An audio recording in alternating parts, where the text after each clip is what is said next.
A dinâmica hoje é um grande bate-papo, então por isso que eu também falei para vocês ficarem à vontade para fazer perguntas que a gente vai trazer ao longo da conversa. Bate-papo esse sobre tendências para a criação de conteúdo digital, uma correalização com a Play 9 e a Play Nest, a que eu agradeço muito aqui na figura do Gabri, e chamar todo mundo para o palco. Então, primeiro, o head cofundador do Play Nest, Gabri Paz Leme.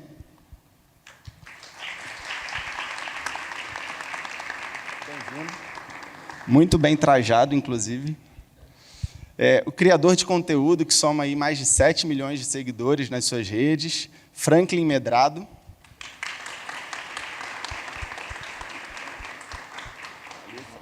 Obrigado. Coordenador de marketing social influencer da Americanas.com, o Iago Laporte. Obrigado. E a coordenadora de conteúdo do Play Nest e criadora de conteúdo de corrida. Me perguntaram se era comida, porque parece que está meio ruim a leitura, mas é corrida. Luiz Andrade.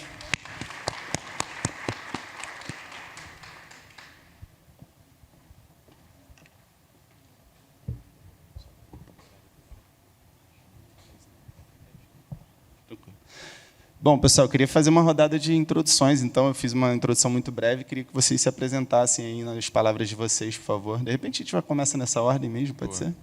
Prazer, pessoal, eu sou o Gabri, eu sou o head e cofundador do Play Nest, que é uma plataforma de ajudar criadores de conteúdo a se profissionalizarem com monetizações e ferramentas, não sei se vocês conhecem já, depois se quiserem baixar o aplicativo, dar uma olhada, a gente é muito focado em ajudar eles a crescerem. E depois, ao longo do papo, a gente vai contando um pouco mais sobre o Play Nest, todas as iniciativas e tendências e tudo mais.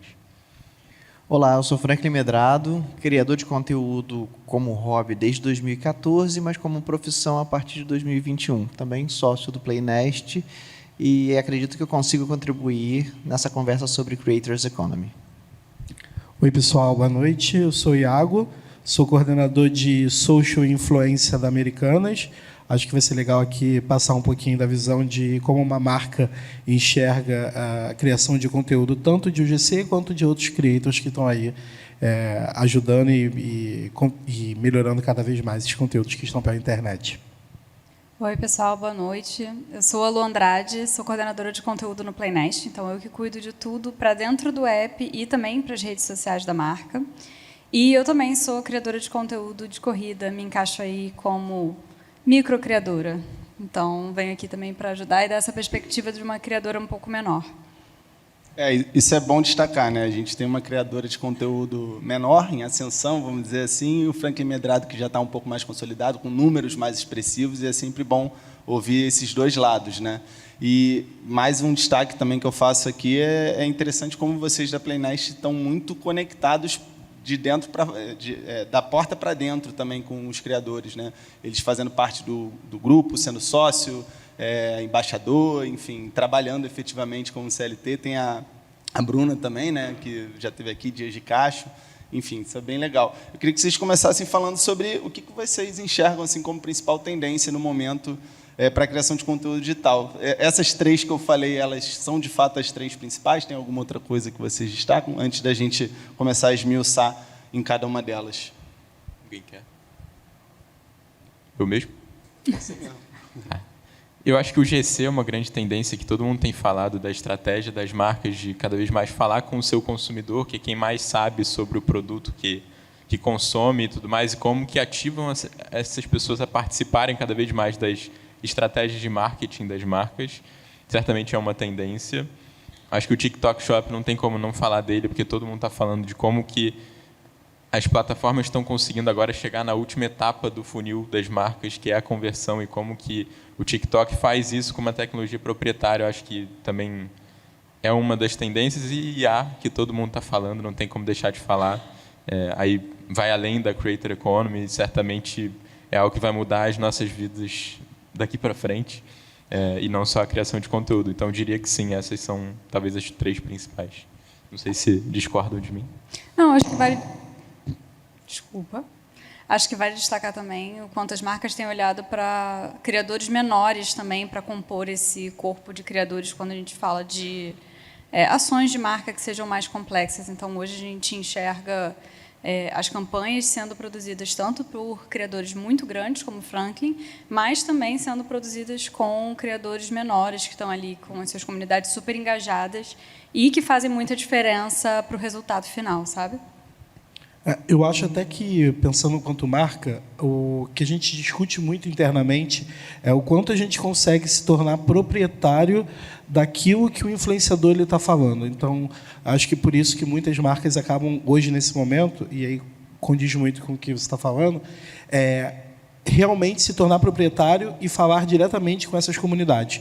Então, Americanas mesmo, hoje a gente tem uns squads maiores, influenciadores que são maiores e que fazem parte dos nossos squads mais fixos, mas hoje a gente tem focado também muito em micro-influenciadores e influenciadores que são menores, justamente porque, primeiro, a gente tende a querer falar de forma mais direta com esse público, mas também pensando muito no conteúdo que ele está gerando.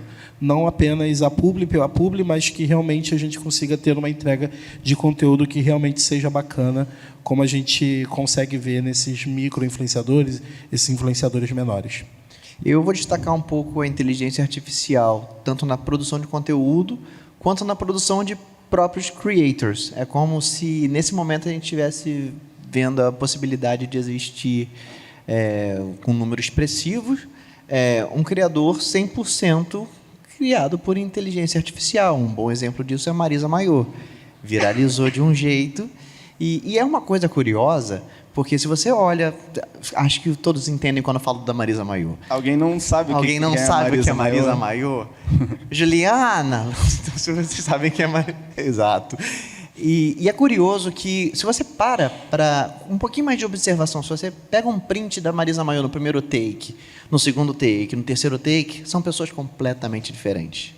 São pessoas diferentes, mas a gente aceita que aquela pessoa que está mudando o rosto é uma criadora de conteúdo e com conteúdo incrível, bom, com roteiro bom.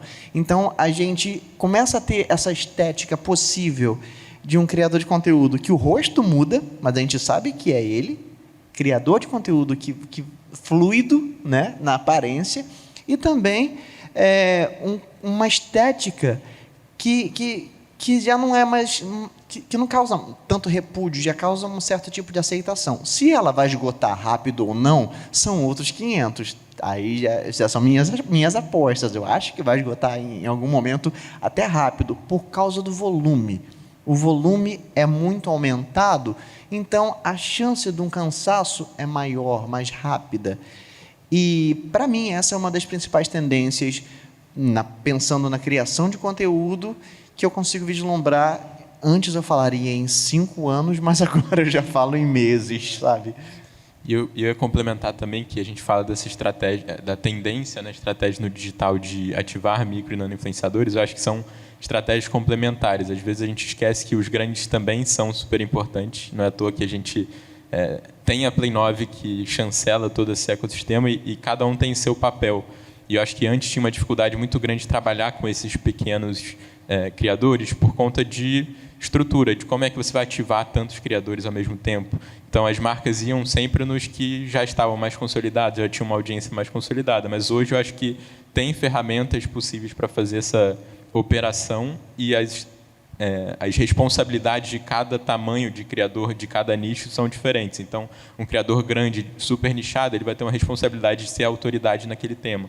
Enquanto os micro e nano, eles vão disseminar aquela informação para a audiência que eles têm. Então, acho que são papéis complementares e que não são só tendências, já são muito realidades. Eu ia fazer só uma pergunta, na verdade, no início que eu esqueci, só para ter uma ideia aqui do público. Quem é criador de conteúdo aqui pode levantar a mão, por gentileza, só para a gente ter uma noção? Beleza, eu diria, sei lá, uns 15%, 20%. Quem é de empresa e trabalha com criadores de conteúdo? Levanta a mão, por favor.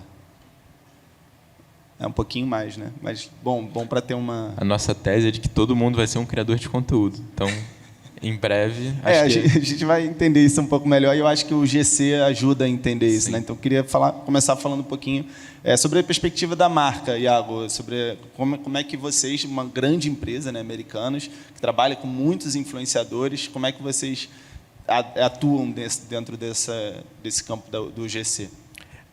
Eu acho que a gente, inclusive, eu posso dizer que o Gabriel meio que resolveu um problema que a gente tinha há uns, pelo menos, quase um ano, né? Há um ano a gente fala internamente muito sobre o GC, discute muito. A gente realmente, principalmente no TikTok, era algo que a gente via com muita frequência, principalmente no mercado ali de estética e beleza.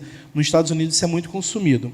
E aí a gente sentia essa necessidade de a gente aplicar isso dentro da Americanas, que a gente sabe que é uma empresa de varejo, mas que ela não tem um produto dela a si próprio. Então, foi quando a gente conseguiu, através da própria Playnest, ativar na Páscoa, que era uma data muito específica para a marca, e que eu sei que a gente vai falar um pouquinho melhor desse case mais para frente. Pode falar agora. Então beleza. Mas aí, deixa eu, na verdade, dar 2 passos para trás. Por que eu incluí o Gabriel, falei do Gabriel nesse sentido? Porque, como eu falei, era uma dor que a gente já tinha muito tempo atrás, né? Hoje a gente, de fato, tem uma estratégia que ela é muito mista. Então, a gente chegava muito fácil nesses influenciadores maiores. A gente consegue chegar porque os caminhos, eu acho que já são muito mais pavimentados, digamos assim. Então, a gente conseguia falar com as agências. Nós temos agências e parceiros que a gente consegue chegar diretamente a eles, mas a gente não conseguia ainda chegar diretamente nesses micro-influenciadores, que era aquela galera que a gente tinha necessidade de também estar se comunicando. Então, hoje a gente tem uma taxa de conversão muito alta, né? Proporcionalmente. Além da taxa de conversão, que vou falar uma coisa um pouco polêmica agora, pelo menos para o nosso time é muito importante, é um fato, mas pensando quanto branding, não era um KPI que a gente olhava.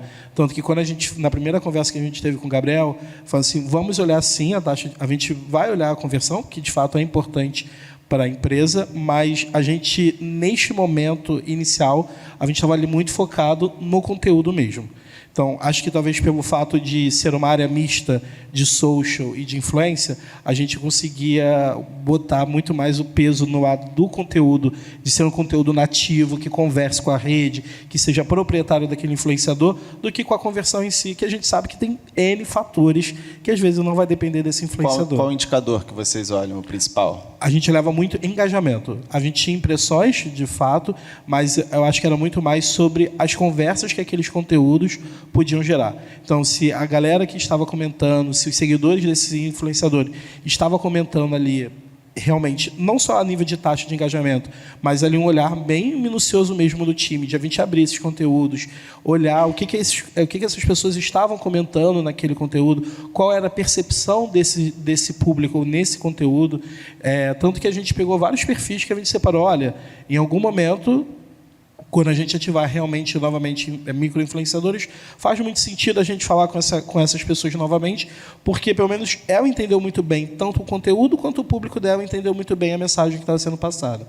Então, hoje, a gente tem uma estratégia muito mista de ter os influenciadores maiores.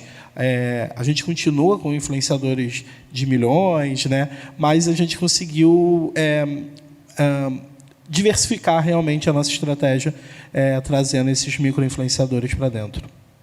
Luísa, eu queria que você falasse um pouquinho agora sobre a perspectiva de uma criadora de conteúdo menor. Você já participou de campanhas do GC? Como é que você enxerga? Eu sei que, pela Playnest, certamente já esteve envolvido em campanhas do tipo. Campanhas especificamente do GC, não, mas uma coisa que eu percebo muito é justamente essa relevância que, às vezes, o criador menor tem dentro de um nicho. Apesar dele não ter, às vezes, números tão expressivos, ele consegue girar o nicho de uma forma muito interessante.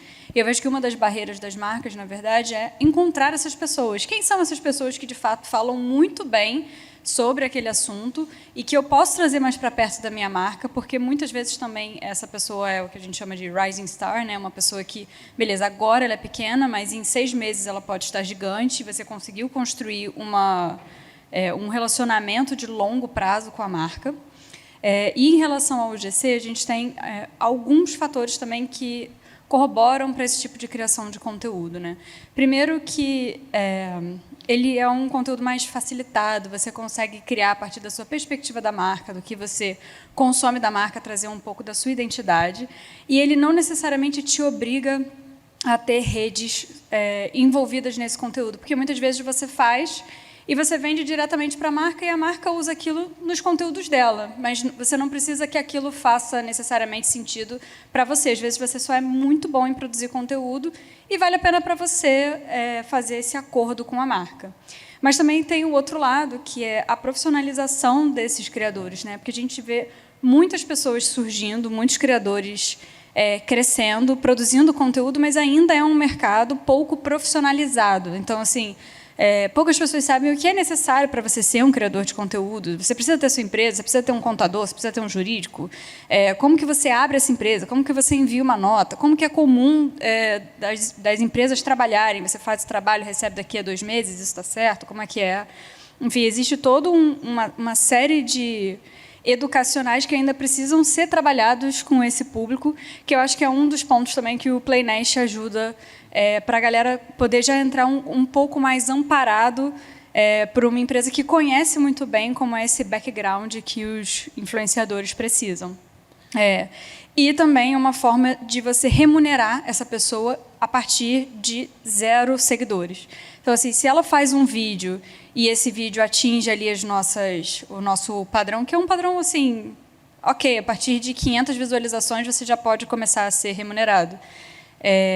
Isso no PlayNest? Isso no PlayNest. E dentro da campanha de Americanas foi assim também.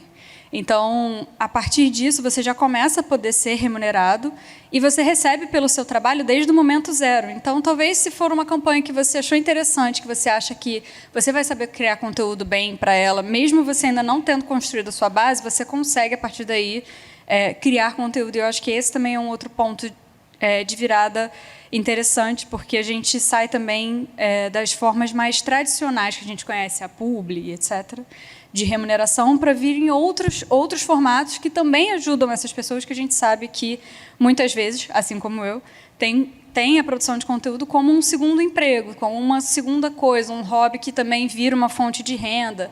E até no caso de Americanas, a gente teve situações muito legais de influenciadores que tinham 2.000 seguidores, produziram um conteúdo muito bom, que foi parar nas redes de Americana, foi remunerado, e que talvez, de outra forma, esse influenciador talvez não tivesse a oportunidade de trabalhar com uma marca tão grande, com tanto nome, porque dificilmente conseguiria achar a agulha no palheiro, sabe? Eu ia comentar só que a gente fica muito preso aos termos micro e nano influenciadores, e a gente até falou no nosso papo com o Fabão que a gente não gosta muito de usar os termos, porque a gente olha mais como uma jornada. Tem gente que, mesmo com muitos seguidores, ainda não está monetizando a sua carreira. Então, a gente enxerga essas etapas e não necessariamente o termo. A gente usa o termo que todo mundo usa, mas, por exemplo, a Lu, para mim, mesmo as pessoas se enquadrando nesse termo, ela já passou dessa fase, porque ela já é uma autoridade no nicho de corrida, todo mundo já conhece ela nesse sentido, inclusive veio trajada de Adidas, porque é embaixadora da Adidas. Mas, então, acho que tem esses momentos diferentes, que não necessariamente a pessoa precisa se enquadrar com o micro só pelo tamanho da sua audiência, mas pela etapa que ela está nessa jornada. E é a mesma coisa que a gente for fazer uma lógica de comparação com o mercado. As pessoas podem estar em momentos diferentes e cada uma na sua jornada. Não se compara com as outras, que podem ser nichos diferentes, formas de abordar diferentes. Talvez o Franklin possa até ter essa percepção de um nicho que não é corrida, que é super nichado, que hoje tem mais gente, mas humor, querendo ou não, tem muito mais gente, né? Um mar muito mais... Só adicionando uma pergunta que eu também faria para o Franklin, o GC, um influenciador do tamanho do Franklin, configura dentro dessa lógica de o GC também? Porque tem o GC pago e o GC orgânico também, né? Que eu acho que é uma coisa que dá para explicar um pouco melhor. Posso só comentar rapidinho? Porque eu acho que o UGC, ele é o User Generated Content. Não necessariamente um criador é um UGC, né? Ele pode fazer um UGC. Então, o Franklin, quando ele vai a qualquer restaurante e faz um conteúdo que ele gosta, ele está fazendo um UGC. Então, esse é o UGC gratuito, né? Enfim, só queria contribuir nessa parte, porque às vezes tem uma dúvida do termo. Né? Vou falar primeiro sobre nicho, depois eu volto nisso. Eu tenho potencial de não me perder no meio do caminho, tá? Então, tranquilo. Vamos ancorar as perguntas. Eu acho que o nicho define a sua percepção de tamanho. Se eu estou no nicho de pessoas que gostam de arrumar a casa, eu estou falando isso porque por algum motivo a minha esposa adora assistir vídeos de pessoas arrumando a geladeira. Eu não sei, tem mais gente que gosta. E isso acalma ela, por algum motivo ela gosta de assistir os vídeos e depois ela fala assim, vamos arrumar a geladeira? Não, não vamos, mas ela quer arrumar, então a gente acaba arrumando. Nesse nicho, o número possível de pessoas que você pode alcançar é X. O meu nicho, o meu foco é casal. Esse nicho, casal, é muito superior. Mas se eu tenho uma pessoa com 10 mil seguidores e essa pessoa tem 10 mil pessoas que estão interessadas em arrumação de geladeira e eu sou uma grande marca que vende geladeira, lamento, eu acho que vai ser uma perda de tempo e de dinheiro investir em alguém que não está falando sobre isso. Podemos apelar para ampliação do nicho? Podemos, porque o tema geladeira pode passar na vida de casal, na vida, enfim, mas talvez eu coloco todas as minhas moedas, a conversão vai ser muito melhor nesse pessoal que gosta da arrumação da geladeira. Então, a noção de nicho, eu concordo com o Gabriel, ela precisa ser vista de micro e micro-influenciador, o macro-influenciador, ela tem que ser vista no contexto do nicho, porque senão é muito cruel, acaba comparando alguém que fala sobre facite plantar com alguém que fala sobre casal. Então, o que é esse micro e esse macro? E a segunda coisa é como que eu percebo essa criação, né, do GC.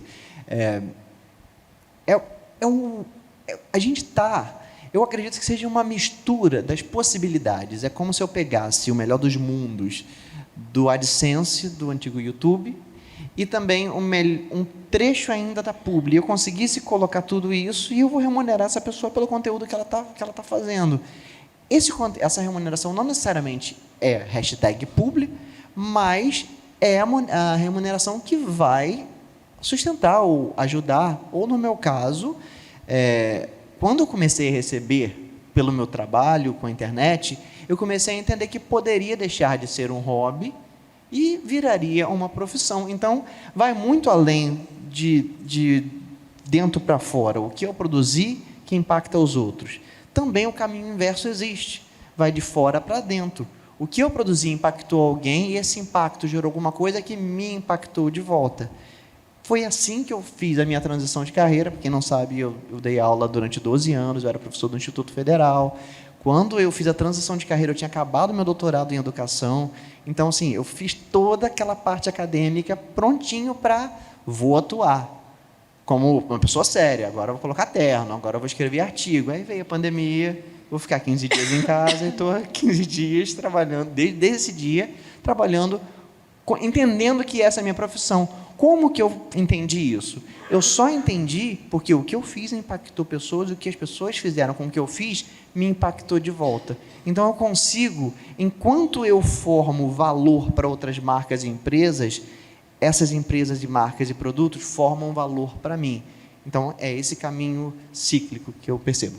Boa, eu queria voltar para o case da Americanas para entender como que esse influenciador pequeno, que vocês falaram que a partir de 500 visualizações passa a ser remunerado, né? Então, como esse influenciador aqui para a plateia Creator chega até marcas como Americanas e vice-versa, como marcas como Americanas chegam até esses influenciadores. A partir do case, acho que a gente pode adereçar essa pergunta. Legal. Acho que até para poder explicar um pouco sobre isso do GC, do termo GC, que de fato gera uma confusão, e aí o fato da Play ter sanado essa nossa dor, que de fato a gente não conseguia chegar nesses micro-influenciadores, né? Então, nessa ação específica, a gente atuou com duas frentes, né? Uma com esses influenciadores que já eram cadastrados na base da Playnest.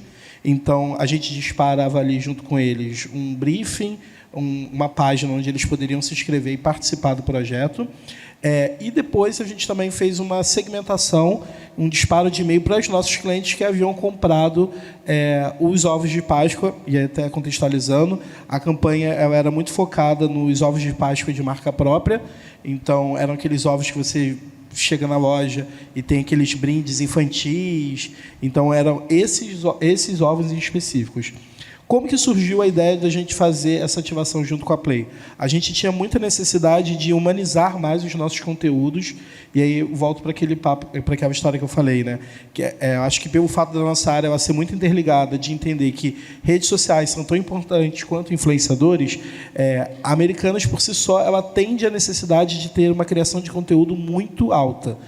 O volume de postagens é alto, as nossas redes são grandes, então a gente entendia a necessidade de a gente humanizar mais os nossos conteúdos, e a gente enxergou essa oportunidade dentro de uma campanha onde as pessoas estão muito na loja, onde a loja em si ela é um asset visual muito forte, né? Porque quando a gente pensa em Páscoa e presencial, né, a gente já pensa ali naquela parreira de ovos no teto, então a gente imaginou como que a gente conseguia ativar e humanizar esses conteúdos, e foi através desses influenciadores.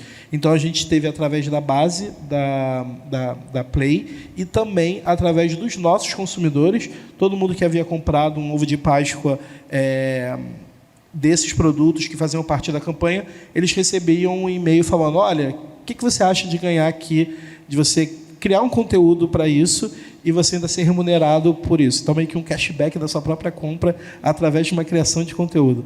Então, foi basicamente isso. E só para contextualizar como funciona, que eu acho que isso também faz diferença, né? A gente tem um formato chamado poste e ganhe. Então, a gente lança o briefing para a nossa base, a gente divulga também nas nossas redes sociais. A gente sempre recomenda também que a marca divulgue, porque a marca tem seus próprios fãs ali, pessoas que estariam dispostas a produzir conteúdo para elas. Nesse briefing, a gente tem do's and don'ts, a gente tem dicas de conteúdo que você pode fazer, então a gente meio que dá ali o caminho das pedras. Mas é um formato interessante porque a marca não tem o mesmo controle que teria numa publi, e por isso mesmo, muitas vezes saem conteúdos muito interessantes e fora da caixa, assim, que você não imaginaria normalmente, porque a pessoa tem bastante liberdade para criar da forma como ela gostaria. A gente, obviamente, também tem uma forma de moderar esses conteúdos. Então, se por acaso ele não segue os do's and don'ts, se por acaso ele não está ali dentro dos padrões, ele não é remunerado dessa forma. Mas a maioria, na verdade, porque para os criadores de conteúdo é muito interessante ser notado por uma marca grande como a Adidas, mostrar que você tem a capacidade de resolver um briefing de uma forma muito criativa. E a forma de remuneração é o que a gente chama de CPM, custo por mil. Então, a cada X de visualização, você recebe por isso. Isso é uma coisa definida junto com a marca. Então, por isso, mesmo um conteúdo com pouca visualização consegue ser remunerado, independente disso. E é isso que torna o jogo interessante, porque você também consegue pulverizar esse briefing para uma série de criadores de conteúdo que não necessariamente precisam ser escolhidos pela marca, e sim eles escolhem a marca para produzir conteúdo sobre ela. E também a gente coloca, nesse caso de Americanas, além do dinheiro a cada 1.000 views, a gente tinha R$100 que a pessoa ganhava só por participar. Então, para você poder criar um conteúdo e tudo mais, e depois ganhar no variável, a pessoa podia ganhar até R$2.100. Então, foi um case super legal aí. E era por hashtag? A pessoa achava o conteúdo a pessoa pela hashtag? Coloca a hashtag, conecta lá na plataforma, e aí a gente começa a traquear esses conteúdos para poderem depois, enfim, saber quanto cada uma precisa receber. Então, basicamente assim. Uma coisa legal também de falar, que eu acho que fica até como lição quanto marca, e que as marcas que entrem nisso precisam entender de que a gente não tem esse controle de uma criação de conteúdo, de um briefing que a gente está enviando para o influenciador. Então, a gente não vai aprovar esse roteiro, a gente não vai aprovar esse vídeo, então a gente tem que se desapegar de certos conceitos do marketing, de achar que tem que ser assim, ou e a pessoa não falou o nome da minha marca, ou não falou um nomezinho de um produto 100% certo. Às vezes vai funcionar daquele jeito, a gente vai ter que entender isso e vamos seguir. E eu acho que é um desafio também para uma marca do tamanho de Americanas fazer isso, né? Foi um pouco ousado, eu gostei.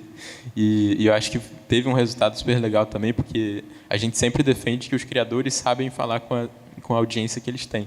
Então, se você deixa ele livre, obviamente com guidelines, com regras, e ele vai criar o conteúdo sozinho, a tendência é que ele produza algo que a audiência dele queira ver, a tendência é que mais pessoas conheçam e gostem da Americanas por isso. Então, acho que foi um win-win, né? A marca precisa entender, muitas vezes, que é melhor que o criador seja flexível, se ele não passar das barreiras óbvias. Vamos falar de inteligência artificial. Começando com você, Franklin, queria que você falasse primeiro como você está usando. Eu tenho utilizado inteligência artificial, mas com moderação. Eu acredito... Eu vou dar um exemplo aqui que eu acho que vocês vão entender. Sabe quando a gente está precisando de uma ideia, a gente está numa reunião de brainstorming, a gente está precisando de uma ideia, e aí, de repente, vem uma ideia, que você sabe que ela é ruim, ela é muito ruim, mas ela surge por alguém dessa reunião, e aí, na hora, a gente cuida de... Não, essa ideia não. Só que, com frequência, o tempo vai passando, e daqui a pouco essa ideia volta com outra cara. Outra pessoa fala a mesma coisa. Ah, mas e se aquela ideia que fulano falou, e você sabe que a ideia é ruim, mas ela está voltando, ela está voltando, ela está voltando. Isso acontece em qualquer reunião de brainstorming, qualquer reunião humana. Quando você joga isso para a inteligência artificial, no quesito de gerar coisas, gerar ideia, eu estou pensando em roteiro, se eu jogo isso para a inteligência artificial, quero fazer o ChatGPT, quero fazer um vídeo sobre um casal onde a esposa gosta de arrumar geladeira e o marido não. Quero que isso tenha graça. Chat, me dê 10 ideias. Vai vir 10 ideias. Dessas 10, eu não vou falar em porcentagem, mas a gente sabe que algumas vão ser muito ruins. E aí que está o problema. Quando você, pelo menos na minha experiência, quando você se alimenta na fonte da coisa, da fonte do meu roteiro, na fonte da minha criatividade, com ideias que eu já sei que são ruins, a chance dessa ideia voltar e ficar atrapalhando, ocupando o lugar de uma outra ideia boa que poderia surgir espontaneamente, observando as coisas da minha casa, mas eu já estou pensando, mas aquela ideia é muito grande. Então, talvez esse excesso de ideias gerado, quando o assunto é decisão, talvez não seja o melhor caminho. Para mim, não é. E onde que eu estou utilizando, então, a inteligência artificial? Uma vez que eu, Franklin, já decidi que essa ideia é boa, esse roteiro é bom, isso pode acontecer, e eu vejo isso acontecendo, o processo pode ser acelerado e amplificado pela inteligência artificial. Vou dar um exemplo. Terminei de escrever o meu roteiro e eu preciso mandar esse roteiro para a marca. A inteligência artificial pode me ajudar nisso. Revise tudo que está aqui, veja se tem alguma dificuldade de entender visualmente o que eu escrevi, me ajude a definir melhor esses cenários. A inteligência artificial vai fazer isso muito melhor do que eu e mais rápido. Então, o processo pode ser acelerado por algo que não sou eu. A criação eu já uso com moderação. E aí existe o potencial de eu amplificar o meu material em pouquíssimo tempo. Um vídeo, esse mesmo vídeo, posso gerar uma capa, uma imagem que vai para o YouTube, eu demoraria 40, 50 minutos. A inteligência artificial fez isso rápido. Uma inteligência artificial que corte os meus espaços de fala, de respiração, isso faz toda a diferença para vídeos curtos no TikTok.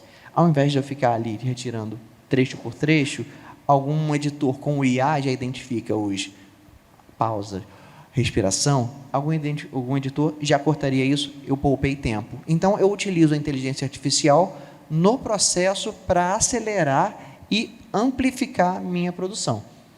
Eu não utilizo ainda, aí eu já não consigo prever quanto tempo, eu consigo treinar alguém para ter as ideias ou coisas que saem da cabeça, eu não utilizo na origem, na criação dos roteiros. Embora seja muito potente, dependendo do nicho, a capacidade de garimpar as informações e coisas que aconteceram naquela semana. Eu trabalho com notícias, meu nicho é criar notícias. Ao invés de eu ficar procurando tema por tema nos principais canais de notícias, eu posso pedir para a inteligência artificial sumarizar isso, e aí depois eu vou lá procurar algo que já foi sumarizado. Isso é maravilhoso.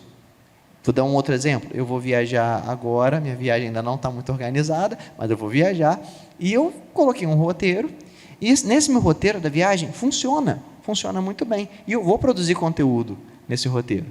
Só que, ao colocar meu roteiro para o ChatGPT explicando que eu vou gravar conteúdo e eu vou fazer grande parte disso a pé, eu pergunto, ChatGPT, quantos quilômetros mais ou menos eu vou andar? E ele me diz 13 quilômetros, Eu não vou conseguir gravar isso tudo, gostar, curtir a experiência e ainda ter um mínimo de qualidade, porque eu vou estar esgotado.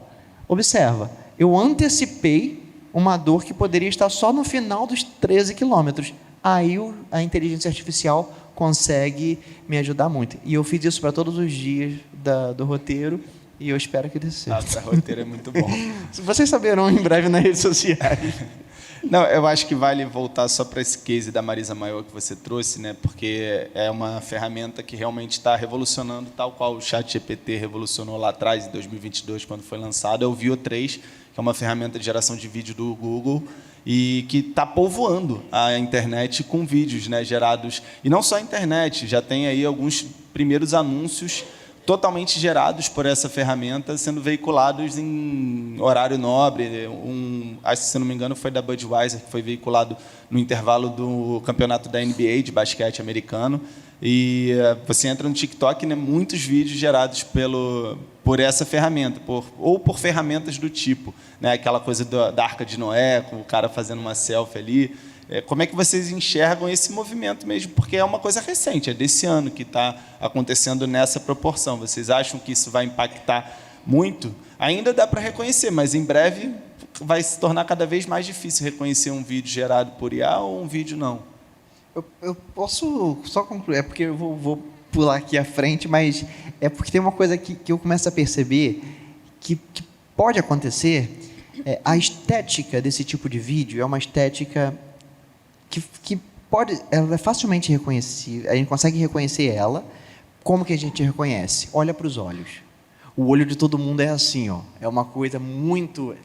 Olha para a mão está assim. Olha para o pessoal de trás. Toda vez que tem alguém atrás, tem alguém fazendo assim, ó. É só você observar. Essa estética, ela tá sendo repetida tantas vezes que daqui a pouco a gente vai ter um apego a essa estética. Igual a arte pixel. O que é arte pixel? Aquela arte com aqueles quadradinhos. Ela surgiu porque, na época, não tinha pixel suficiente, não tinha qualidade suficiente para gerar uma coisa com altíssima qualidade. Significa que a gente deixou de fazer? Não, ainda hoje existe arte pixel. Existem jogos, inclusive, que poderiam operar na maior qualidade possível de realismo e que escolhem não ser realistas. Então, talvez, eu vejo dois caminhos possíveis. Um caminho é isso se tornar tendência estética, essa coisa que a gente identifica, não é natural, mas também não é muito ruim, é um negócio. Ou ainda, esse excesso de vídeo produzido desse jeito pode gerar um cansaço visual, um cansaço dessa estética. E esse cansaço pode fazer toda a atenção das pessoas e das marcas se voltar para o criador de conteúdo que se destaca no roteiro. O criador de conteúdo que consegue se destacar, que não tem aquela estética, é uma estética única, é uma pessoa que fala de um jeito que só ele vai conseguir fazer. Então, talvez a gente esteja preparando o caminho para as pessoas únicas acabarem se destacando, quando, na verdade, nesse momento, é possível. Eu estou fazendo essa previsão de agora, tá? Porque daqui a 3 anos, talvez, a gente consiga ter uma inteligência artificial com uma voz única, com um jeito único. Mas eu acho que isso acaba preparando o terreno para que bons roteiros, boas narrativas e bons criadores consigam mais espaço no lugar do cansaço visual daquela estética que foi muito massiva. Você já consegue perceber, pelo menos na minha experiência, e quando eu vejo algum vídeo de inteligência artificial, do VO, você já consegue perceber o mesmo vídeo, a mesma piada, em diferentes formatos. Então, quando você já vê assim, isso daqui foi gerado, eu, particularmente, eu já imagino, não vou querer, não é muito, porque eu já sei que eu já vi aquilo 1000 vezes.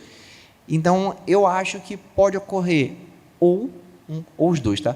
Ou um cansaço dessa estética, ou a consagração dessa estética como algo agradável para certo afetivo, tipo de trabalho. Né? Quase afetivo, né? Exato, quase afetivo, exatamente. Nostálgico. Isso. E que eu acho que não gera muita conexão, né? Você fica olhando ali as pessoas Eu confesso que eu vi muito meme dos jogadores do Botafogo criando um muro no gol para jogar com o PSG.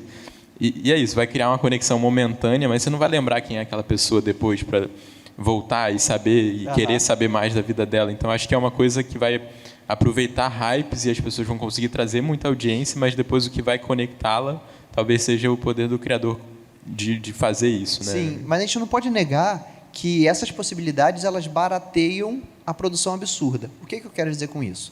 Se eu poderia muito bem fazer um vídeo de um grupo de jovens andando na frente de um mar que está abrindo. Isso é possível fazer com chroma key, isso é possível fazer com um grupo de atores. A inteligência artificial, nesse caso, barateou muito isso. Então, a gente não pode negar que, nesse caso, talvez junto com a estética, em alguns casos, talvez seja melhor que você utilize realmente esse caminho do que o outro caminho que iria custar muito dinheiro para a sua pequena empresa que você não consegue fazer. Democratiza o acesso, né? Exato. Eu acho que é sempre bom também não subestimar, né, o poder dessas máquinas, porque quem usar o GPT lá quando lançou em 2022 para agora, a diferença é tão absurda. E imagina como é que vai ser a diferença nessa produção de vídeos, né? Mas continuem aí, eu passando a palavra para vocês. Vai lá, Iago. Não, eu só fazer um comentário sobre isso. Eu acho que a gente até debateu naquele nosso papo sobre, de fato, acho que esse exemplo da Luísa Maior é um ótimo exemplo. Eu acho que isso, tanto o algoritmo das redes, quanto até o próprio chat GPT, que a gente está vendo esse cansaço desse mesmo tipo de formato, esse mesmo tipo de vídeo, minha visão é que eu acho que isso é um reflexo do que as pessoas estão criando e do que as pessoas estão consumindo. Assim como a gente, em algum momento, vai ficar um pouco saturado desse conteúdo, que eu acho que a gente já está ficando um pouco saturado, a gente já ficou saturado, já ficou cansado de outros tipos de formato, de outros tipos de conteúdos. Então, eu acho que isso é meio que uma onda de dentro de outras ondas que nós já tivemos de outros conteúdos que também viraram referência, viraram trends, viraram meio que um formatinho de a gente criar algum tipo de conteúdo. Embora a gente saiba que essa é a realidade da inteligência artificial de agora, né?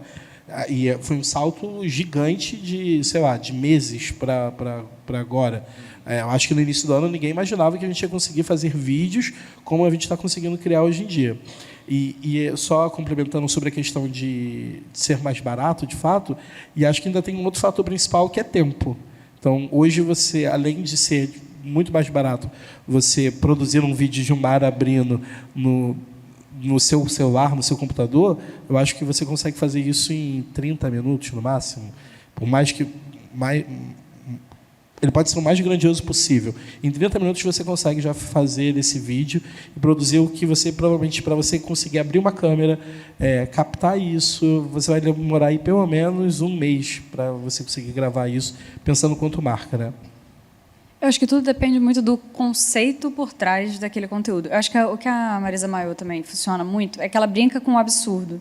Então, assim, ela é um personagem absurdo, criado de uma forma absurda, falando coisas absurdas em situações absurdas. Então, tudo casa muito bem, fica ótimo.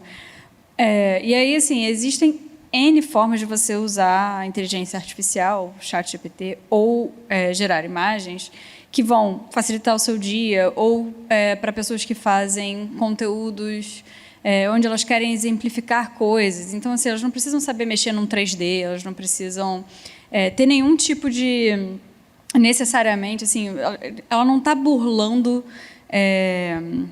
uma profissão que alguém poderia estar desempenhando ali dentro. Dificilmente ela chamaria um modelador de 3D só para colocar a Arca de Noé num vídeo dela, entendeu? Ela não faria um vídeo sobre isso. Agora, ela pode fazer e a gente... entende, tudo bem que assim, eu acho também que a gente sabe que é inteligência artificial, mas eu acho que tem uma camada aí do público que não sabe que é inteligência artificial. Pode até olhar, achar meio estranho e tal, mas não consegue identificar que é isso. Acho que vai ter muita gente ainda vai cair em pegadinha, que nem eu vi outro dia do canguru querendo embarcar no aeroporto. E que aparentemente teve muita gente que caiu. Que é uma coisa que é só você falar em voz alta que... fala, sei não. Mas eu acho assim, ele entra em muitos momentos da criação de conteúdo e da vida de qualquer pessoa. Então, ele pode te ajudar a sair da inércia na hora de criar uma ideia, e beleza, talvez ele mande várias ideias genéricas, e aí você vai pegar uma delas e vai se apropriar para o seu conteúdo. Ele pode entrar fazendo imagens para facilitar para você, ele pode entrar para te ajudar a criar um post, ele pode entrar para facilitar na hora de você pensar numa legenda, que geralmente é o ponto final do seu conteúdo, que você já está assim, caraca, tá, ok, o que eu vou escrever aqui? Enfim, ele entra em vários momentos que podem facilitar a sua vida, te ajudar no seu planejamento, enfim, N formas que podem sim, na verdade, mais ajudar do que atrapalhar. Mas existe aí todo um horizonte de evolução que a gente não sabe para onde vai e que, eventualmente, provavelmente, vai ser regulado de alguma forma também, né? E ia comentar um pouco em relação a como que a gente vê também no PlayNest, né? Como que a gente vê tanto para as marcas quanto para os criadores, como que IA ajudaria nesse dia a dia deles. Do lado do criador, muitas vezes tem uma dificuldade de encontrar o que essa pessoa poderia fazer de conteúdo, e a gente, por saber todo o histórico desse criador, o que deu certo, o que deu errado, a gente está criando uma solução para aplicar essa IA dentro do PlayNest, dentro do histórico desse criador, entender o que deu certo, o que deu errado, como é que eles podem fazer para melhorar, como é que a gente pode sugerir coisas para eles fazerem. Então, mês passado deu certo quando você fez um conteúdo de humor, falando como é que foi sua corrida no final de semana. Então, como é que a gente traz esses insights que vão usar IA para poder embasar o conteúdo daquele criador? Então, isso do lado do criador, acho que vai ser uma forma que a gente vai trazer mais clareza e visibilidade de como produzir conteúdo. E do lado das marcas, a gente também tem uma ferramenta que a gente deve lançar, inclusive, esse mês, para moderar todos os conteúdos das campanhas. Então, como a gente falou, não tem aprovação, né? A gente precisa ter algum tipo de moderação. Muitas vezes é humana, mas a gente está criando também formas da IA ajudar nisso. Então, se a gente tem um do's and don'ts de uma campanha, por exemplo, a gente consegue saber o que a pessoa pode ou não fazer. Então, se aplica uma IA para saber se aquele conteúdo está dentro dos do's and don'ts, isso ajuda muito na marca a poder fazer essa campanha em escala. Então, acho que tem várias ferramentas que a gente vai aplicando no dia a dia dessa engrenagem que vão ajudar muito com IA, vão ajudar as pessoas, as marcas, a escalarem suas operações e também aos criadores a serem diferentes com base nesses insights. Então, acho que é muito mais um apoio do que necessariamente uma coisa final que vai ficar gerando conteúdo para você. Vou fazer só uma... Você quer complementar? Não, só ia comentar o que para a gente seria ótimo, né? Porque até a Thay do meu time, ela está aqui, e ela que tocou muito essa campanha, e a gente viu em determinado momento do dia, a gente o dia inteiro olhando conteúdo por conteúdo. Então, graças a Deus, deu tudo certo, a campanha foi um sucesso, e que bom que a gente ficou ali um dia inteiro aprovando conteúdos, e quando a gente atualizava, era mais 100 conteúdos, está tudo bem, a gente fica. Agora a Dai só está criando conteúdo de corrida aí. Eu vou fazer só uma quebra, ainda tem um tópico aqui na pauta, né, que é o TikTok Shop, mas eu queria fazer uma quebra aqui para abrir para perguntas do público. Sobre qualquer coisa, tá? Que vocês tiverem interesse em ouvir, e até fazer uma ressalva aqui. O Franklin tem um voo para pegar, então ele vai ter que sair um pouquinho mais cedo, então não reparem, daqui a pouco a gente libera 8h10, né, Franklin? Tá. Ó, a Gabriela vai levar o microfone, é só levantar a mão. Tem uma primeira pergunta aqui. Aí pedir para falar seu nome, por gentileza, e fazer a pergunta. Oi, boa noite. Meu nome é Tássia de Carvalho.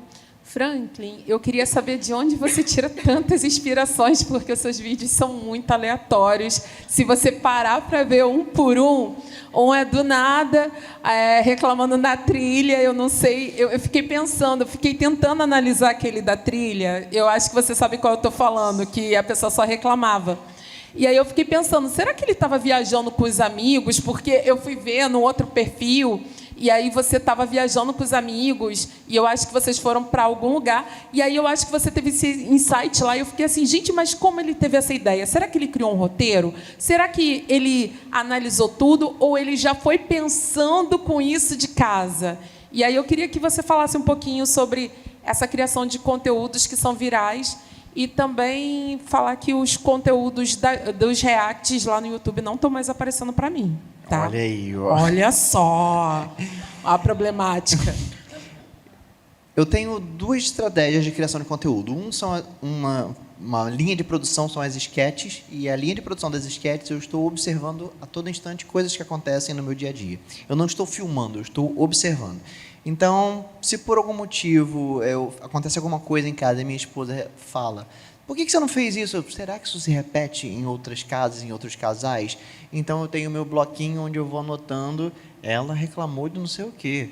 Ou então, a minha esposa falou que ia chegar a tal hora que ela foi fazer luzes. E aí, de repente, eu me assustei, que ela demorou 6 horas para fazer um negócio. Demora isso tudo mesmo? E quando eu começo a pensar, será que outros homens também pensam nisso? Será que essas outras mulheres também pensam nisso? Aí, isso gera o sketch. Como que essa sketch vai ser gerada? Aí eu crio algumas fórmulas, alguns personagens. Eu tenho um personagem de uma mãe que nunca entende o adolescente do que ele está falando. Então, essa mãe é muito calma, porque ela é o oposto do que a mãe gostaria, porque ela não está entendendo. Então, eu tento brincar com o contraste. Eu tenho o personagem da esposa, tenho o personagem do solteiro. Eu vou brincando com as coisas que eu encontro no dia. Essa é uma estratégia. A mais difícil é a outra, quando eu tenho que olhar para o meu dia e dizer o que aconteceu nesse dia que eu consigo transformar a história. Então, eu não tenho roteiro. Eu só vou observando. E aí eu começo a perceber: nós vamos subir uma trilha, vai acontecer alguma coisa. Só que eu nada me preparava para o que aconteceu naquela trilha. E aí eu vou gravando. Qual que é a vantagem da primeira estratégia? Eu controlo a produção, a edição e o resultado final, e todo o meu trabalho está no roteiro. Eu demoro muito para escrever o roteiro. Assim, essa é a primeira vantagem. Então, eu consigo acelerar a produção, mas a criação demora. Na segunda estratégia, não. Na segunda, eu estou gravando o meu dia e, às vezes, eu tenho 2, 3 horas de gravação. E aí eu tenho que depois inventar um roteiro para fazer isso fazer sentido.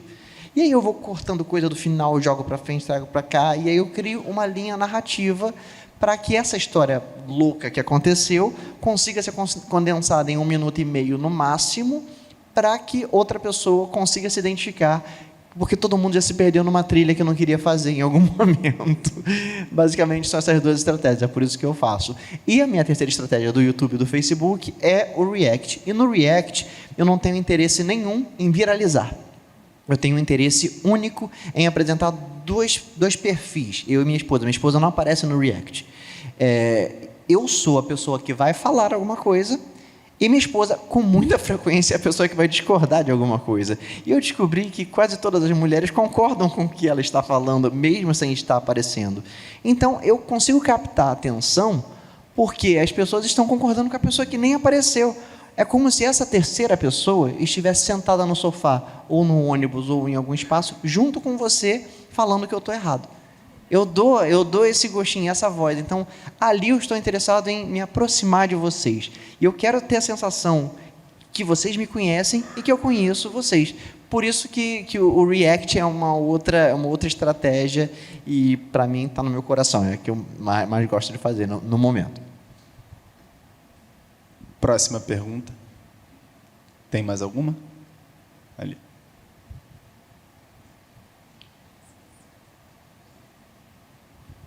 Boa noite. Eu tenho uma pergunta, eu acho que é um pouco Franklin e um pouco Luísa. Vocês falaram um pouco de inteligência artificial. E eu não sou criadora de conteúdo, mas eu entendo que muitos iniciantes, as pessoas querem ganhar dinheiro, mas no momento para criar conteúdo elas não têm dinheiro. Então, assim, para você começar com inteligência artificial, se é interessante fazer um investimento numa plataforma paga. Um exemplo, o ChatGPT tem a versão gratuita, é um pouco limitada, e tem a versão paga.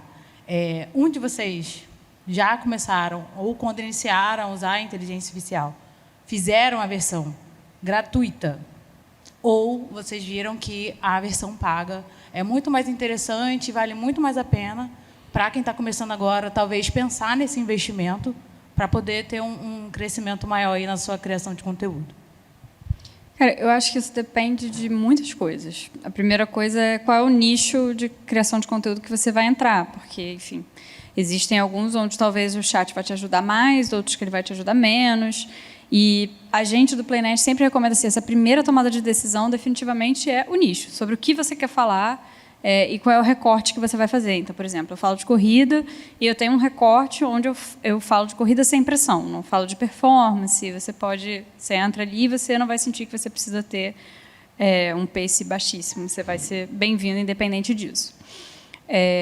E aí, assim, o que eu poderia, como criadora de conteúdo, usar o ChatGPT? Para criar ideias, para pensar em roteiros, para me ajudar com o que está em alta dentro do universo da corrida. E isso tudo poderia não ser pago.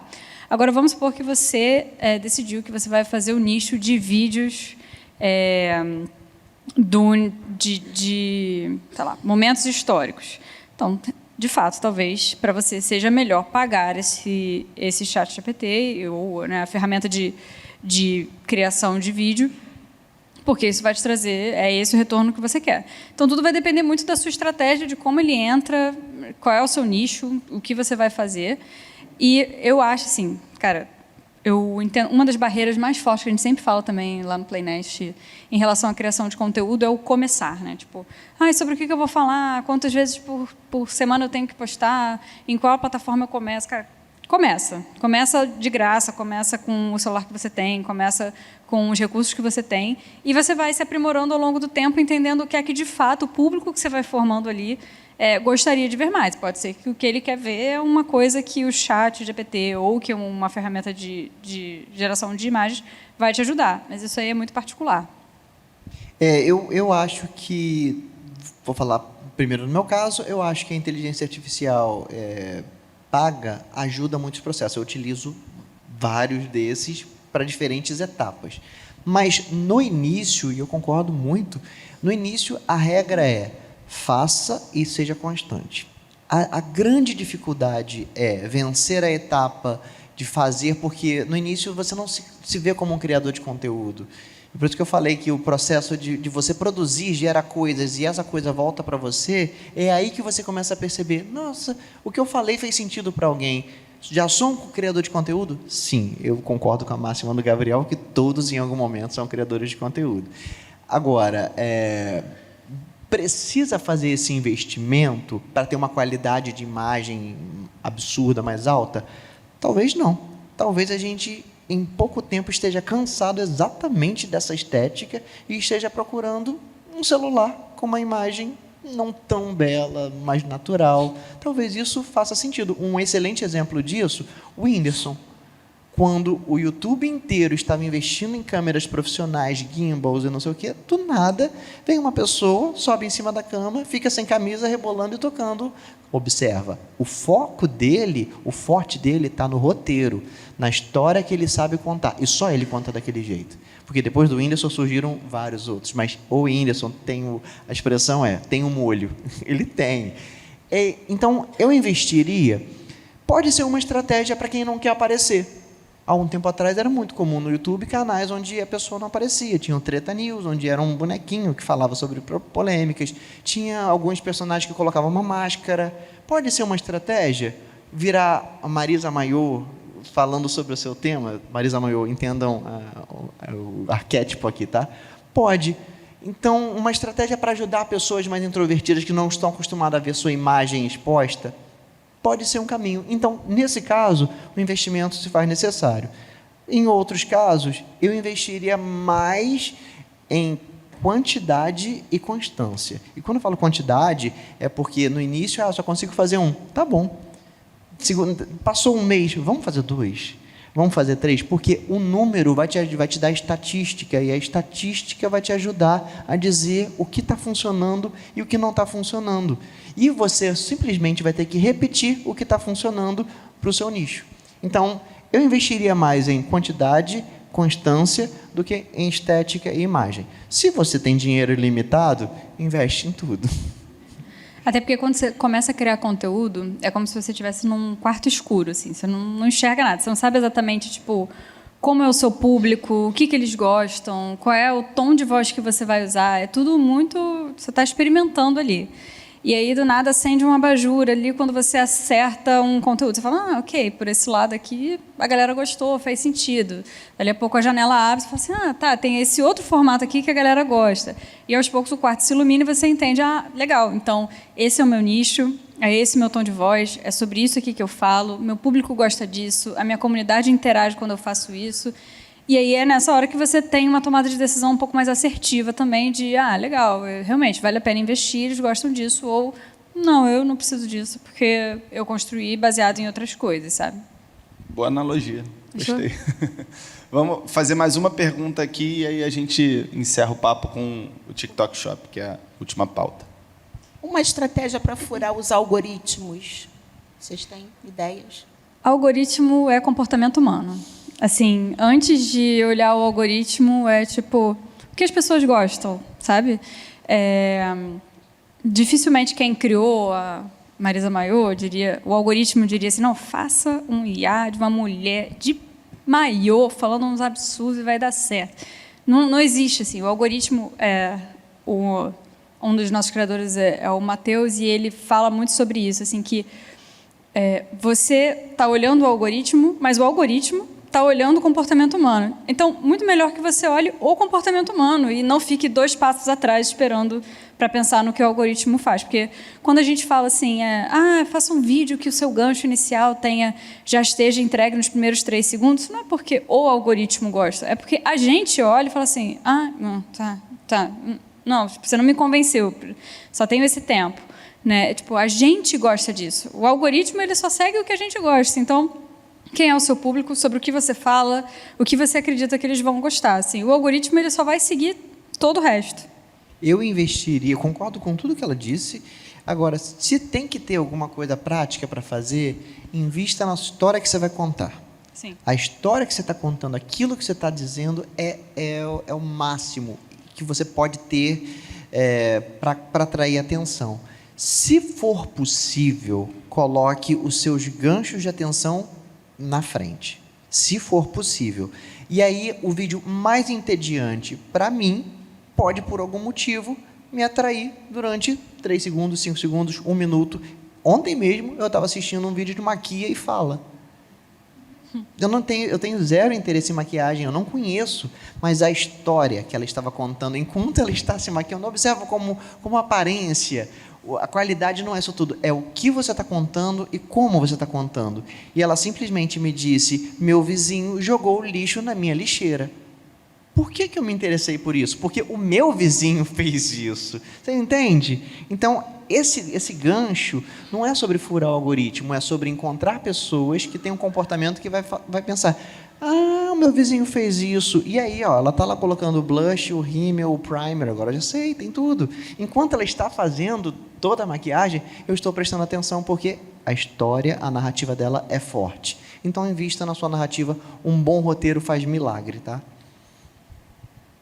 Boa, vamos então fechar aqui nosso papo com o TikTok Shop, que é a última pauta. Eu queria que vocês falassem um pouquinho. Você tem que ir, né, Frank? Gente, eu vou pedir a licença, mas eu preciso ir, que o meu voo é de 9h20 e eu estou com... Não, por favor, a gente não quer que você perca o voo. Por favor. Senão vai ter conteúdo depois. Obrigado, gente. Muito obrigado. Eu espero ter conseguido contribuir com alguma coisa. Muito obrigado a todos aqui também. Se perder o voo, tem conteúdo.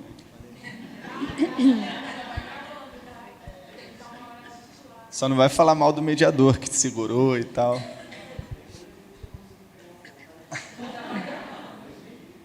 Bom, vamos então, expliquem o que é o TikTok Shop. Vocês acham que vai realmente fazer uma transformação no mercado de redes sociais, de criadores de conteúdo? Quais são as perspectivas de vocês para isso? Vou primeiro talvez explicar, depois passo para o Iago. Acho que o TikTok Shop, não sei se todos estão a par, mas recentemente o TikTok lançou aqui no Brasil uma ferramenta que eles chamaram de TikTok Shop, já existia lá nos Estados Unidos, em outros países. O objetivo deles é fazer com que a experiência de compra do usuário fique 100% dentro da plataforma de consumo do conteúdo. Então, enquanto você está vendo um vídeo de alguém falando sobre algum produto, alguma maquiagem, essa maquiagem está aparecendo na tela para você comprar. E eu acho que isso tira várias etapas dessa jornada de compra, que era tirar a pessoa da plataforma, jogar para o site tem o carrinho, eles integraram tudo num lugar só. Então, acho que isso é um poder gigante para as marcas que, às vezes, estão começando, não tem tanto dinheiro para investir em estratégias super grandes e agora elas conseguem criar estratégias no TikTok, usando conteúdos, gerando conteúdos com seus consumidores, como a gente estava falando. Então, acho que é um poder gigante das marcas pequenas se sobressaírem e das grandes reforçarem as suas forças. Então, acho que esse é o TikTok Shop e acredito muito que vai revolucionar esse formato de compra. Que a gente já via muita gente tendo esse consumo em outras plataformas, às vezes vendo o conteúdo, já pensando em comprar, mas agora isso vindo para uma plataforma que era nativamente de conteúdo, acho que muda muito essa forma de ver. E eu acho que também tem um quê de... É uma mistura. Aqui no Brasil é diferente da China. Na China tem muito live commerce, das pessoas fazendo lives o tempo inteiro e comprando e tudo mais, já é um hábito de consumo do pessoal da China.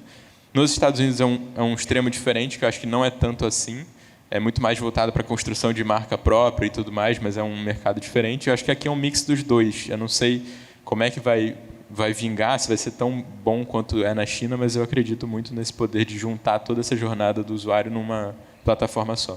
Eu ia trazer esse exemplo do live commerce, que a gente falou bastante aqui, acho que lá para 2020, né? Americanas foi pioneira nesse formato, mas é um formato que não se vingou muito, talvez por conta dessa fluidez, né? A Americanas chegou a fazer campanhas dentro do aplicativo, mas aí já gera né? Você já perde uma boa parcela do público que não está lá no aplicativo, ele não está consumindo conteúdo no aplicativo. Agora, quando você entra na principal rede social, ou talvez na segunda principal rede social do brasileiro, e fazer a coisa mais fluida, aí o jogo muda, né? Como é que a Americanas está olhando para isso? Eu acho que você falou um ponto essencial. Quando você começa, e aí, de fato, a Americanas foi uma das primeiras marcas a trabalhar com live commerce, quando você faz isso dentro do seu aplicativo, você já imagina que a pessoa que está ali esteja querendo comprar. Então, de fato, o funil ali está muito diferente, porque é uma pessoa que já tem um interesse de compra e está entrando para aquilo. Então, provavelmente, se ela vai comprar ou não, vai depender do preço vai depender do preço, da condição comercial. Então, ela vai estar muito ali mais focada no custo-benefício em si do que ela foi impactada, por exemplo, no próprio TikTok. Então, eu acho que, como a gente estava falando de algoritmo, acho que essa solução do próprio TikTok Shop resolve muito uma questão de as pessoas terem necessidade de resolverem as coisas delas o mais rápido possível e sem ter que perder tanto tempo. Então, se você está ali no TikTok, você viu aquele produto que você queria, e se antes a gente salvava, copiava o código, jogava ali no aplicativo da marca para poder procurar, e aí sim fazer todo o processo de compra, você agora fazendo ali vai se tornar muito mais prático. Então, de fato, é uma estratégia que a Americanas está entrando, e que eu acho que, pensando a nível de como os usuários brasileiros têm se comportado cada vez mais, é algo que, com certeza, me parece muito mais estruturado do que a gente já teve até agora, tanto com live commerce, até mesmo o próprio Instagram Shop, enfim, que tentou fazer aquilo dali em determinado momento, mas que, por exemplo, pelo menos para marcas grandes, empresas grandes, é um problema ainda esse tipo de compra através do próprio Instagram. Eu acho que uma das grandes vantagens do TikTok Shop é que ele evita a interrupção. Tanto a interrupção de quem está assistindo aquele conteúdo, então você acaba consumindo, ainda mais quando o criador de conteúdo sabe jogar o jogo bem e fazer um conteúdo que fica orgânico ali, onde ele não está simplesmente vendendo um produto, e sim fez um conteúdo, o produto estava inserido nele, ele convence, mas a pessoa foi entretida antes de ser vendida algo, sabe? Então, ele evita essa interrupção e evita a interrupção para a plataforma. Então, a pessoa não sai dali, assim. Até essa semana eu estava falando com um amigo e ele falou assim, eu não tenho coragem de fazer compras importantes no meu celular, eu só consigo fazer no computador. Então, se eu vou comprar tipo uma TV, eu não posso comprar no meu celular, eu tenho que fazer no meu computador, que eu sinto que é mais seguro.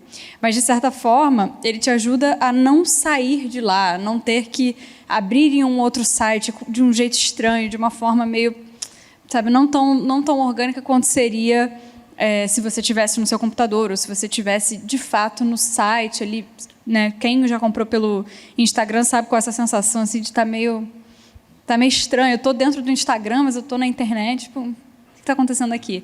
Pelo TikTok Shop você compra direto por ali, a própria TikTok distribui, e isso também favorece o criador de conteúdo porque resolve também um outro problema que você, como marca, tem, que é de comprovar a conversão. Ali existe uma ferramenta específica de conversão. Clicou, comprou, acabou. Você não entra num link que aí desfavorece o criador de conteúdo, porque às vezes ele, sei lá, você foi convencido por aquele criador de conteúdo a comprar um produto, mas você vai comprar ele na loja física, porque você quer experimentar.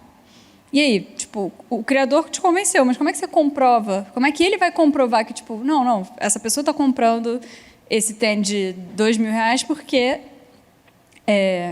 ela viu no meu conteúdo. Então, ali, de certa forma, é um jeito também de você ter essa conversão um pouco mais direta. Eu acho que é sempre um desafio também, mesmo com essa ferramenta, a gente nunca vai saber 100% quem que converteu o quê.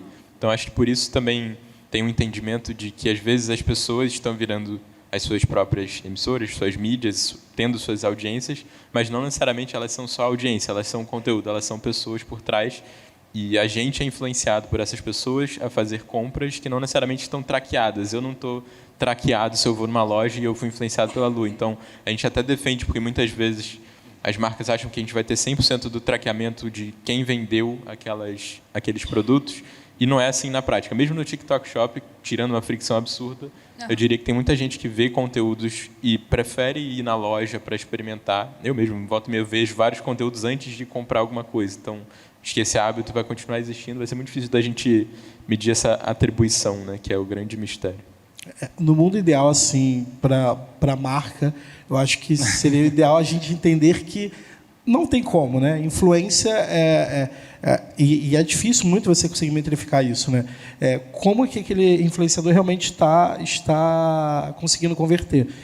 Para a gente foi difícil conseguir entender isso. E ainda é difícil repassar essa mensagem para todos os envolvidos, né? Para todos os pilares da empresa.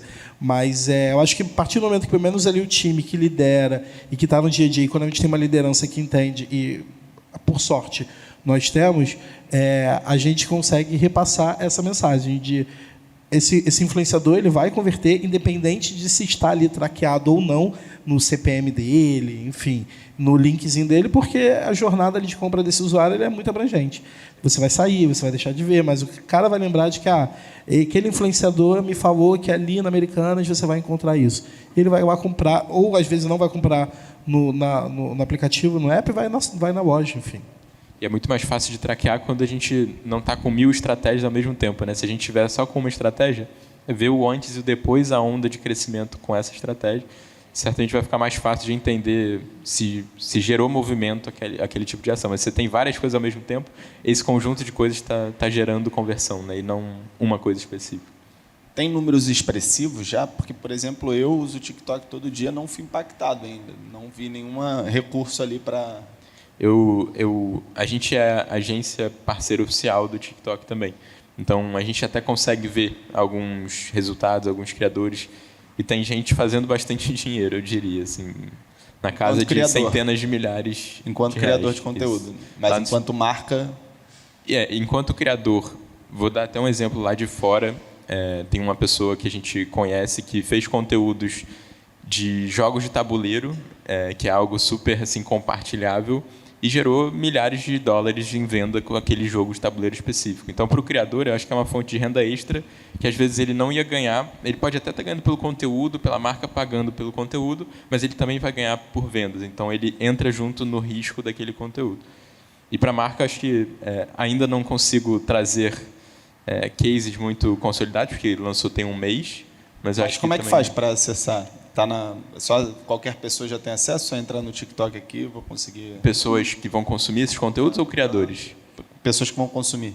Pessoas que vão consumir, qualquer conteúdo que você role, pode ser que ele tenha anúncio. Talvez você não tenha sido impactado ainda. Entendi.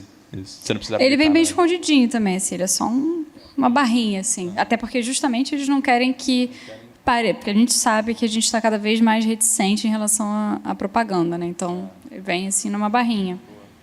Tá certo. Eu queria agradecer demais a vocês que vieram até aqui, agradecer Gabi, Iago, Luísa e ao Franklin, que...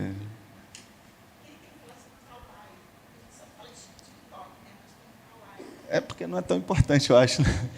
A gente, olhando pelo PlayNest, a gente não tem não usa o Kawaii como uma estratégia nas redes sociais, né? A Lu talvez possa até falar um pouco melhor nessa perspectiva, mas também para o criador a gente percebe que as principais redes são sempre o Instagram, o TikTok e o YouTube.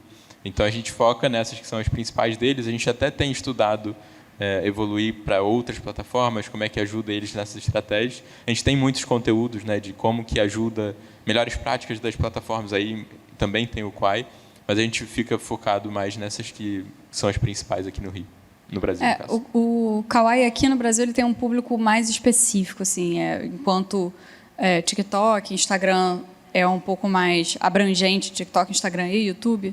Já o Kawaii, o público, ele tem um consumo específico de conteúdo e ele tem uma regionalidade. Ele fica bem norte, nordeste, ele é bem forte, mas em outras regiões é um pouco menos. Então, é um pouco mais difícil também das marcas necessariamente investirem, principalmente quando elas querem uma abrangência geral, nacional e tal. Mas, enfim, eu acho que tudo depende de qual é o conteúdo que você produz. Pode ser que dê super certo no Kawaii.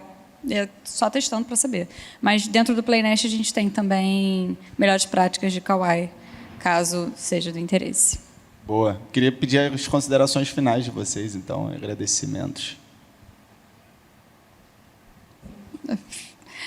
Não sei se, assim, quantas pessoas aqui a gente perguntou, né, produzem conteúdo. Eu acho que a gente cada vez mais vai ver mais pessoas produzindo conteúdo. Como um hobby, um segundo emprego e, eventualmente, se tornando seu emprego principal.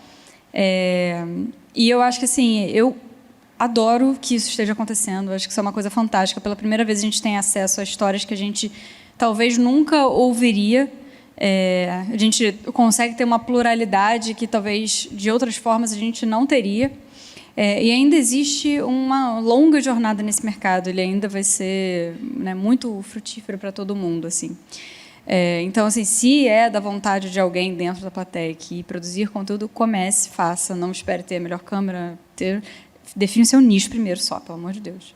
Mas, de resto, vá fazendo, vá testando, não tenha vergonha. E uma coisa que eu sempre falo também, quando me perguntam, gostaria de produzir conteúdo, mas eu tenho muita vergonha. As pessoas não se importam tanto assim com o que você está fazendo. Vai lá, faz. E aí, quem sabe, você vai descobrir coisas incríveis sobre você, sobre as coisas que você fala. Você vai se divertir, ganhar dinheiro. Enfim, eu trabalho com isso, sou suspeita para falar, mas eu acho muito fantástico.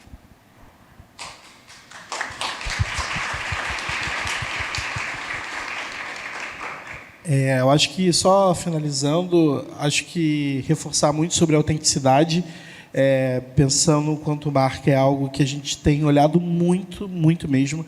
A Americanas é uma marca que, por si só, ela sempre foi... Naturalmente, ela descobriu muitos influenciadores.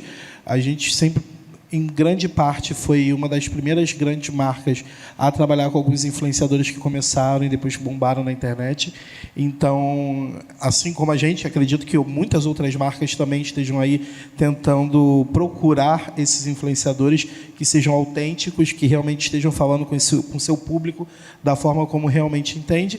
E quem é o GC, continue trabalhando com isso. Acho que é um espaço que tem aumentado cada vez mais e que as marcas estão cada vez mais olhando para isso. Aproveitar também para super agradecer tanto o meu nome quanto o nome da Americanas pelo convite e convidar vocês a seguir a gente nas redes sociais Americanas e acompanhar o que a gente tem feito aí, um time que tem trabalhado muito para continuar entregando super conteúdos que realmente gerem identificação com cada um que está seguindo a gente.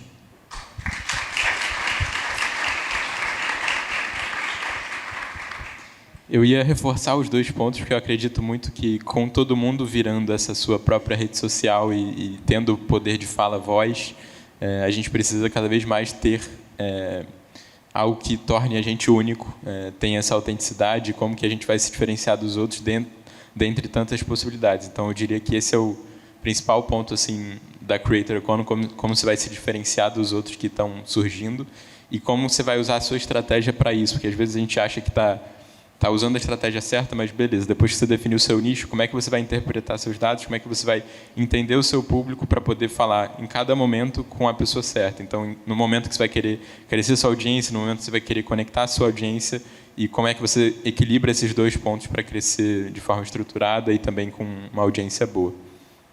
E obrigado também pelo convite.